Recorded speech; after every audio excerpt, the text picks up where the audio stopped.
അത് എനിക്കൊരു കാര്യം ചോദിക്കാറുണ്ട്, എന്തിനാണ് ഈ ജലദോഷത്തിന് എല്ലാവരും പാരസ്റ്റമോൾ കഴിക്കുന്നത്? ജലദോഷത്തിന് പാരസ്റ്റമോൾ എന്താ റോള്?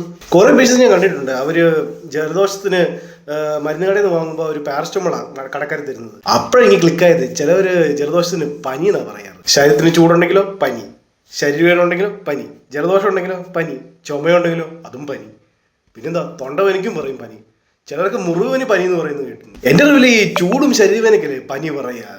അതുകൂടാതെ ചെറിയ അസ്വസ്ഥത കാരണം ക്ഷീണം വരുന്നത് അതിനും പനി എന്നല്ലേ പറയാ. നമുക്ക് ജലദോഷം ദയവ് ചെയ്ത് പാരസ്റ്റമോൾ കഴിക്കരുത് കേട്ടോ. പാരസ്റ്റമോൾ പ്രവർത്തനം വേറെയാണ്, ജലദോഷത്തിന് ഗുളിയും വേറെയാണ്. പാരസ്റ്റമോൾ ഉദ്ദേശിക്കുന്നത് വെച്ചാൽ അത് കോക്സ് എൻസൈമിനെ ഇൻഹിബിറ്റ് ചെയ്യുന്ന സാധനം. ഈ കോക്സ് എൻസൈമാണ് ഈ ചൂട് ശരീരവേദന ഉണ്ടാക്കുന്ന സാധനം. അപ്പോൾ അത് കുറയ്ക്കുമ്പോഴത്തേക്കാണ് ചൂടും ശരീരവേദനയൊക്കെ കുറയുന്നത്. ജലദോഷത്തിന് ഗുളി ഹിസ്റ്റമിൻ റിസപ്റ്ററിനാണ് ആക്ട് ചെയ്യുന്നത്. അത് വെച്ചാണ് ജലദോഷം നമ്മൾ കുറയ്ക്കുന്നത്. അത് വേറൊരു സംഭവമാണ്. നമുക്ക് പാരസ്റ്റമോൾ ഹെപ്പറ്റോക്സിൻ മരുന്ന് എന്ന് വെച്ചാൽ അത് ലിവർ നല്ലോണം ബാധിക്കും ഓവർഡോസ് ആയി കഴിഞ്ഞാൽ.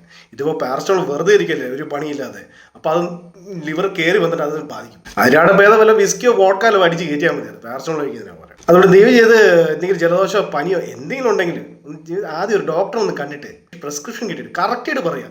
എല്ലാത്തിനും പനി പറയരുത്. കറക്റ്റ് എന്താ ബുദ്ധിമുട്ടുള്ളത് കറക്റ്റായിട്ട് പറഞ്ഞിട്ട് അതിനുള്ള പ്രിസ്ക്രിപ്ഷൻ വാങ്ങിച്ചിട്ട് മരുന്ന് കടയിൽ നിന്ന് മേടിച്ചോ. അതുള്ളൂ ഞങ്ങൾക്ക് പറയാം. ദയവ് ചെയ്ത്